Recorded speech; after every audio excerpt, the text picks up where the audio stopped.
किसी ने कहा है कि हर आदमी में होते हैं 10-20 आदमी, जिस किसी को देखना कई बार देखना।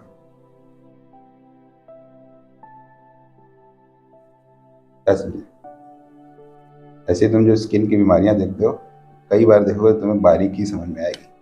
आज तुम्हें बताएंगे सीवरिक dermatitis और सोरियासिस के बारे में, और कैसे डिजीज के स्पेक्ट्रम होते हैं।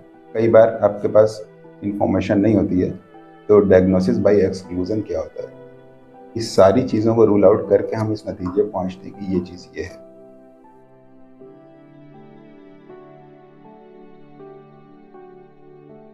कई बार क्या होता है, जैसे कि कलर्स में स्पेक्ट्रम होता है ना।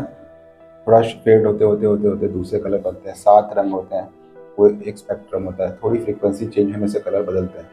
ऐसे ही कई बार बीमारियां भी स्पेक्ट्रम में होती हैं, जैसे सोरियासिस और सीवरिक dermatitis एक ही स्पेक्ट्रम के 2 पार्ट हैं। अब सोरियासिस में थोड़ा सा ज़्यादा लाल होगा, स्किन उठी रहेगी। सीवरिक dermatitis में थोड़ा कम लाल होगा। इसमें इतनी ज़्यादा लेयर्स बनेंगी कि थिक लेयर्स जम जाती हैं, इसमें हल्की लेयर्स बनेगी और स्किन छूटते हुए दिखेगी।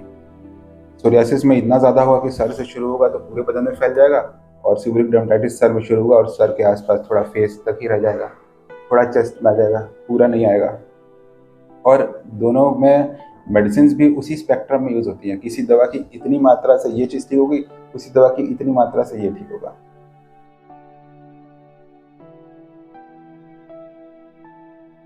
और ऐसी और भी बहुत सारी बीमारियों के एग्जाम्पल्स हैं जो दरअसल एक स्पेक्ट्रम का हिस्सा होते हैं। जैसे अर्टिकेरिया, स्किन में जो रैशेस निकलते हैं। अर्टिकेरियल वेस्कुलाइटिस, उसका थोड़ा सा सीरियस फॉर्म। फिर इरिथमा मल्टीफॉर्मी, थोड़ा और सीरियस फॉर्म। फिर स्टीवन जॉनसन सिंड्रोम, उसका सबसे सुपर सीरियस फॉर्म, इतना ज़्यादा कि अस्पताल में भर्ती होना पड़ता है। तो डिपेंड करता है कि आपके अंदर जो इम्यूनिटी का प्रोसेस है उस चीज़ को कैसे हैंडल कर रहा है, और इसीलिए एक ही बीमारी अलग अलग लोगों में अलग अलग इंटेंसिटी के साथ दिखाई पड़ी। तो हम ये कहते हैं कि 2 बीमारियां हैं, दरअसल वो एक ही बीमारी होती है। पहचानें कैसे, डायग्नोसिस कैसे करें, उसके लिए कुछ टेस्ट करना होते हैं। कुछ स्क्रीन टेस्ट होते हैं, कुछ बायोप्सी होती है, कुछ ब्लड टेस्ट होते हैं जो हमें बताते हैं।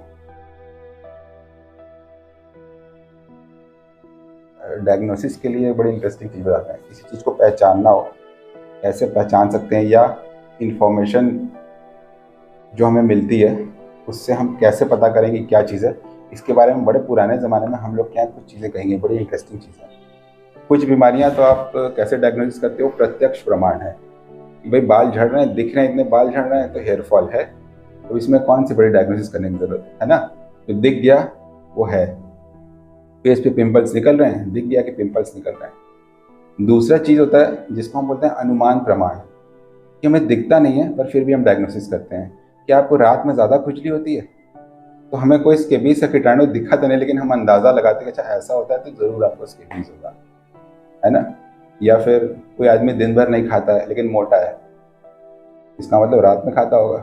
अनुमान प्रमाण, कि हमें अंदाज़ा लगाते हैं। या कहीं पर धुआं उठ रहा है, इसका मतलब आग होगी। तो बहुत सी डायग्नोसिस ऐसी होती हैं जो कि अनुमान से होती हैं। एक तीसरी चीज़ भी है, वो है उपमान प्रमाण, एनालॉजी। मतलब कि जैसे तुमने कभी नील गाय नहीं देखी, लेकिन हम बताएंगे देखो गाय जैसे दिखेगी, थोड़ा सा ब्लूइश टिंट रहेगा, कुछ हिरण जैसा रहेगा फेस उसका। तो अब तुम फर्स्ट टाइम उसे देखोगे तुम समझ जाओगे अच्छा वो चीज़ जो बताई गई थी हमें यही है नील गाय। बहुत सी डिजीजेज साल में, 2 साल में या 5 साल में एक बार दिखाई पड़ती हैं। हमने बुक में पढ़ा हुआ था कि इसके ऐसे ऐसे फीचर्स होंगे, तो हम अंदाज़ा लगाते हैं कि अच्छा जो जो पढ़ा हुआ था वैसा ही है। तो रेयर डिजीज के मामले में हम लोग को एनालॉजी से, जो बुक्स का जो हमारा नॉलेज था उससे डायग्नोसिस करनी पड़ती है। फिर हम बायोप्सी करते हैं, फिर कंफर्म करते हैं। ऐसे ही एक चीज़ होती है, उसको बोलते हैं शब्द प्रमाण, कि तुमने देखा उसे और तुम नहीं पहचान पाए क्या है क्या नहीं, लेकिन कोई व्यक्ति जिसके ऊपर भरोसा किया जा सके, या कोई टेक्स्ट बुक जिसमें लिखे हुए वर्ड्स पे हमें पूरा भरोसा, अगर उसमें लिखा हो या ऐसी फोटो है तो इसे सोरियासिस कहते हैं। तो तुम कहोगे कि हाँ ये चीज़ सोरियासिस है। तो नए डॉक्टर्स पढ़ के निकलते हैं, वो इसी वर्ड के आधार पर ही अपनी शुरुआत करते हैं कि हमने ये चीज़ पढ़ी थी, ये दिखी, यही चीज़ है। या फिर सीनियर डॉक्टर ने कहा कि ये बीमारी है तो ये है। शब्द प्रमाण, बहुत सा नॉलेज हमें मिलता है इस तरीके से। फिर एक चीज़ होती है जिसको बोलते हैं अनुपलब्धि प्रमाण, क्योंकि ये चीज़ें नहीं है इसलिए ये है। इसको इंग्लिश में बोलते हैं डायग्नोसिस बाय एक्सक्लूजन। अब किसी स्किन की बीमारी की डायग्नोसिस आपको करनी है बाय एक्सक्लूजन, तो इसका मतलब है कि आपको स्किन की सारी बीमारियां जो मिलती जुलती हैं उनके बारे में पता होना चाहिए, और फिर आप सबको रूल आउट करें कि भाई ये चीज़ नहीं है, ये चीज़ नहीं है, ये भी नहीं हो सकता क्योंकि इसके फीचर्स ऐसे हैं, ये भी नहीं हो सकता इसलिए ये है। तो पहले क्लिनिकल डायग्नोसिस पे डॉक्टर्स बहुत रिलाई करते थे और बहुत लॉजिकल थिंकिंग से और तर्क जिसको कहते हैं उससे कि हमने ये पढ़ा है पर ये नहीं हो सकता क्योंकि ये फीचर्स नहीं है, ऐसे डायग्नोसिस होती है। अब जब से टेक्नोलॉजिकल एडवांसेस आ गए हैं, डॉक्टर के पास जाइए, फिजिशियन के पास, तो हर चीज़ के लिए वो आपका एक्सरे, अल्ट्रासाउंड, सीटी, एमआरआई कर लेगा, सब सामने दिख जाएगा, प्रत्यक्ष है कि आपकी स्लिप डिस्क हो गई है। अब इसके बारे में बहुत डायग्नोसिस करने की ज़रूरत नहीं है। तो अब जो टेक्नोलॉजिकल एडवांसेस हैं वो स्किन में भी आ गए हैं। स्किन में हम स्कैन करके अंदर की लेयर्स तक देख सकते हैं। पहले बालों को देख करके और पूछ करके डॉक्टर अंदाज लगाता था कि आपके बाल क्यों झड़ रहे हैं।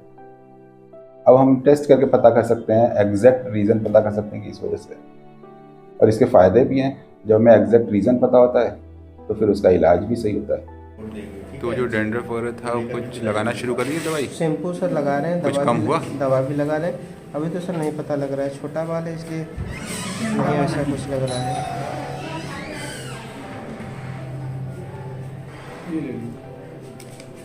ठीक है, सीबोरिक डेर्मेटाइटिस था आपका। जी सर। वो सब जो डेंड्रफ की तरह जम रहा था वो सब अब नहीं है ना? नहीं सर, अब सीबोरिक डेर्मेटाइटिस ठीक हो गया है। दवा जैसे दवा चल रहा है उसके बाद बंद हो गया। एक साल हुआ ना बराबर की है। ये देख रहे हैं हम ठीक है। इसी की वजह से सेम बाल भी पहले से अच्छे हो गए आपके? दाल काला भी हो गया ज़्यादा। ये कब से है प्रॉब्लम आपको ये? हाँ, ये दो ढाई महीने होती है। 2-2.5 महीने? उसके पहले बिल्कुल नहीं था? नहीं।